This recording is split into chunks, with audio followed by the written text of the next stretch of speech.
नमस्कार, आप देख रहे हैं फर्स्ट लुक बिहार। मैं रविंद्र कुमार। आज हम बात कर रहे हैं बिहार में बढ़ते अपराध पर। आपराधिक घटनाएं तो लगातार घट रही, लेकिन आज जो बातें सामने आई है वो बहुत ही गंभीर मामला है। गंभीर मामला यह है कि बिहार विश्वविद्यालय के कुलपति के आवास पर बम विस्फोट करके दहशत फैलाया गया। यह कल रात 10:30 बजे की घटना है। इस विषय पर बात करने के लिए जो समाज के प्रबुद्ध लोग हैं, राजनीतिक विश्लेषक हैं, सामाजिक कार्यों में रुचि रखते हैं और हर चीज़ों पर नज़र रखते हैं, वह है हमारे बीच प्रोफेसर अरुण कुमार सिंह जी। तो आपसे हम यह जानना चाहते हैं सर कि जो स्थिति है बिहार में, जो कानून व्यवस्था की स्थिति है वह तो निश्चित रूप से चरमराता हुआ दिख रहा है, लेकिन जो वीसी के आवास पर इस तरह से बम विस्फोट करके दहशत फैलाना, यह क्या संदेश देता है? देखिए, ये जो विश्वविद्यालयों में हम सब लोग जानते हैं कि कुलपति का जो पद होता है काफ़ी महत्वपूर्ण होता है।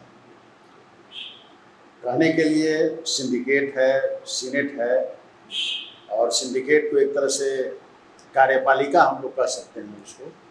लेकिन जो विश्वविद्यालय का एक्ट है और स्टैट्यूट्स है, उसमें कुलपति को असीम अधिकार मिले हुए हैं। जो एक्ट है वो ये भी कहता है कि कुलपति तृतीय और चतुर्थ संवर्ग के कर्मचारियों की नियुक्ति कर सकते हैं। सरकार की चिट्ठी है कि किसी को भी नियुक्ति करने का अधिकार नहीं है। इसलिए आप देखते होइएगा कि सभी विश्वविद्यालयों में जो चतुर्थ वर्गीय या तृतीय वर्गीय जो कर्मचारी की ज़रूरत जब पड़ती है तो उसको कहीं से उसको लिया जाता है और उससे काम चलाया जाता है। इस तरह से बिहार के हर एक विश्वविद्यालयों में एडवोकेटिज्म है, और उन परिस्थितियों में हाल के दिनों में कुलपतियों की नियुक्ति हो रही है।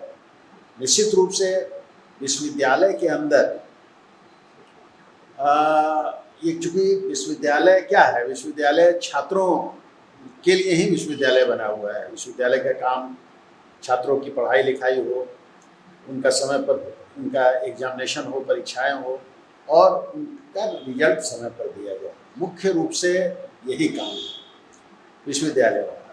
लेकिन आपने देखा कि किस तरह से विश्वविद्यालय इस काम में पिछड़ते चले गए, और अयोग्य कुलपतियों के कारण विश्वविद्यालय की साख पर असर पड़ा, और एक तरह से कह सकते हैं कि उसमें गिरावट आई।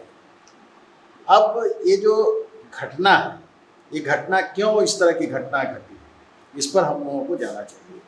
आप जब पीछे के इतिहास को देखेंगे बिहार विश्वविद्यालय का, तो आपको पता चलेगा कि यहाँ पर कुछ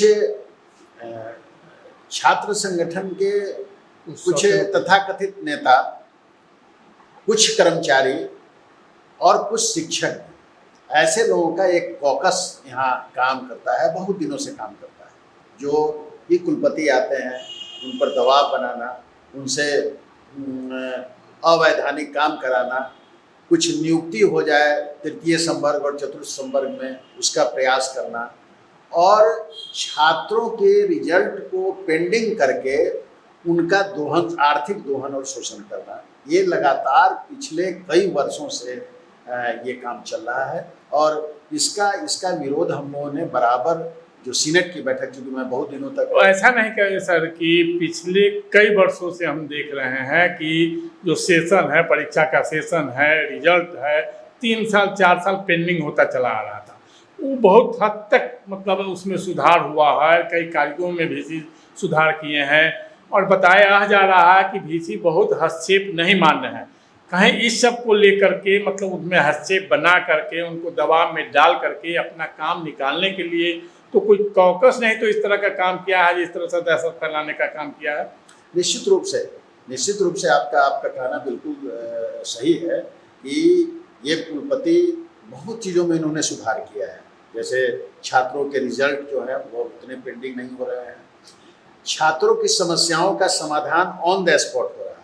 यानी जो विश्वविद्यालय के अफसर हैं वो बैठते हैं और उनका समाधान करते हैं। उनकी डिग्रियां जल्द से जल्द मिल जा रही हैं, जिससे कि वो आगे की पढ़ाई अपनी या आगे नौकरी वगैरह में जो मिलना है उसमें उनको आसानी हो रही है। अब तो आप जैसे बताए हैं कि ये वीसी मतलब डरने वाले नहीं हैं, तो हम लोगों से जो बात हुई है उस समय वीसी बहुत ही निर्भीक थे, उसको बहुत हल्के में ले रहे थे। उनका कहना था कि किसी सिरफिरे ने इस घटना को अंजाम दिया होगा और इससे कोई फ़र्क पड़ने वाला नहीं है। जो काम विश्वविद्यालय में हो रहा है उसी गति से काम होना है, किसी का कोई हस्तक्षेप नहीं चलेगा। और आप यह भी जानते हैं कि इससे पहले कई वीसी थे जो महीनों महीनों यहाँ नहीं रहते थे, लेकिन ये लगातार यहाँ रहते हैं। जो मिलने वाले होते हैं उनसे मिलते हैं, उनकी बातें को भी सुनते हैं, संभवतः उसका निदान करने का प्रयास भी करते हैं। लेकिन इससे पहले इस तरह का नहीं देखा जाता था। और कई बातें मतलब आ रही है कि कई हस्तक्षेप लोग करना चाहते हैं। जो काम में सुधार हुआ है उसमें कहीं न कहीं लोग अपनी कमाई का स्रोत भी बनाना चाहते थे, उस हस्तक्षेप कोई नहीं मान रहा है। यह सब भी तो कुछ कारण हो सकता है क्या? नहीं, ये तो निश्चित रूप से दहशत फैलाने के लिए किया गया है, क्योंकि कुलपति के अलावा भी तो विश्वविद्यालय में और लोग हैं। तो जो लोग दूसरे लोग हैं उन लोगों पर भी दबाव बनाने की राजनीति हो सकती है कि भाई अगर कुलपति को ही डरा दिया जाए तो फिर और लोग अपने कुलपति आवास पर अगर बम फेंका जा सकता है, ठीक है कि उसकी तीव्रता कम हो ज़्यादा हो वो मायने नहीं रखता है, लेकिन अगर कुलपति आवास पर फेंका जा सकता है तो फिर दूसरा कोई भी आदमी सुरक्षित नहीं है। तो निश्चित रूप से इसको हल्के में नहीं लेना है। ठीक है कि लेकिन हल्के में नहीं, एक तरह से तो ये डराने वाली बात है कि जो बम बताया जाता है सुतली बम है जो लोकल स्तर पर। मुझको ऐसा लगता है कि पुलिस को, जो पुलिस के जो वरीय पदाधिकारी हैं उनको इसको सीरियसली लेना चाहिए और गहराई तक जाके जो नेक्सस बना हुआ है जो कि जिसका मालाफाइड इंटेंशंस होता है, जैसे विश्वविद्यालय का जो सिंडिकेट है, कुलपति हैं, उनके नेतृत्व में संबंधन देने का काम होता है महाविद्यालय में। आप जानते हैं कि महाविद्यालय जो है वो सब उसी तरह के जो लोग दबंग किस्म के लोग होते हैं वही महाविद्यालयों को चलाते हैं। तो निश्चित रूप से उनका दबाव रहता है कि साहब संबंधन हमको, हमारा बिल्डिंग बना हो नहीं बना हो, जमीन उतना हो नहीं हो, हमको अस्थाई संबंधन दे, मानक में कभी हो उसके बाद भी हमको संबंधन। लेकिन ये कुलपति इस पर ध्यान देते हैं और रिकमेंडेशन के बाद भी जो कमेटी होती है उसके रिकमेंडेशन के बाद भी देखा गया है कि कई महाविद्यालयों का संबंधन, अस्थाई संबंधन इन्होंने नहीं दिया है, अस्थाई संबंधन दिया है या संबंधन को रोक दिया है। तो निश्चित रूप से जो इस तरह का काम कराने में सिद्धहस्त थे कि भाई किसी तरीके से हमको इस काम को कर लेना है, उनको परेशानी उनकी बढ़ी है।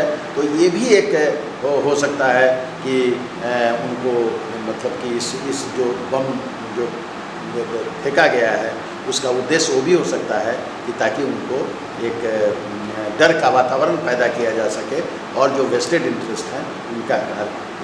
ठीक है, चाहे कारण जो भी हो, लेकिन जो घटना घटी है, जिस तरह से कुलपति आवास के समीप बम विस्फोट करके दहशत फैलाने का प्रयास किया गया है, विश्वविद्यालय को अशांत करने का प्रयास किया गया है, उसमें पुलिस को गंभीरता से लेते हुए निश्चित रूप से उस पीड़ित को पकड़ करके मामले का खुलासा किया जाना चाहिए, ताकि इस तरह के जो हस्तक्षेप करने का प्रयास किए हों उनकी भी खुलासा हो और उन तक पुलिस पहुंचे और उन पर कार्रवाई हो।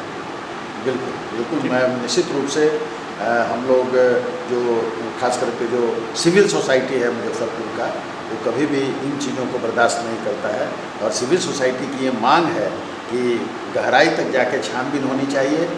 टीवी जो सीसीटीवी कैमरा है उसका फुटेज देखा जाना चाहिए, शायद फुटेज देखा भी गया है।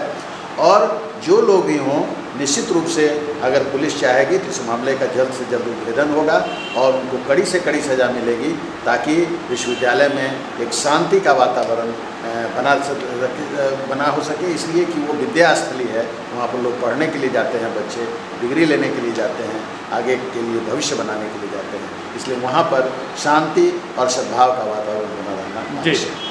तो आपने सुना कि किस तरह से यहाँ माहौल ख़राब कराने का प्रयास किया गया है, किस तरह से दहशत फैलाने का काम किया गया है। वो भी एक स्कूटी पर 2 सिरफिरे मुंह बांध कर गए थे और इस तरह का बम विस्फोट किए हैं। और पुलिस अपने स्तर से कार्रवाई कर ही रही है। तो आप अब आगे भी जो भी बात सामने आएगी हम आपके सामने रखेंगे। आप बने रहिए हमारे साथ और देखते रहिए प्रस्तुत बिहार। धन्यवाद। विश्वविद्यालय थाना अंतर्गत रात्रि करीब 10:30 बजे दो नकाबपोश स्कूटी सवार अपराधकर्मी द्वारा विश्वविद्यालय के वीसी सर आवास के गार्ड के गेट के सामने सड़क पर एक सूत्री बम फेंका गया है, जिसमें कोई भी जख्मी नहीं हुआ है। घटना से तो सुरक्षित कर एफएसएल को टीम को बुलाया गया और उनके द्वारा जांच भी किया गया है। अपराध कर्मियों का पता भी लगाया जा रहा है और उसके आगे अग्रिम कार्रवाई की जा रही है।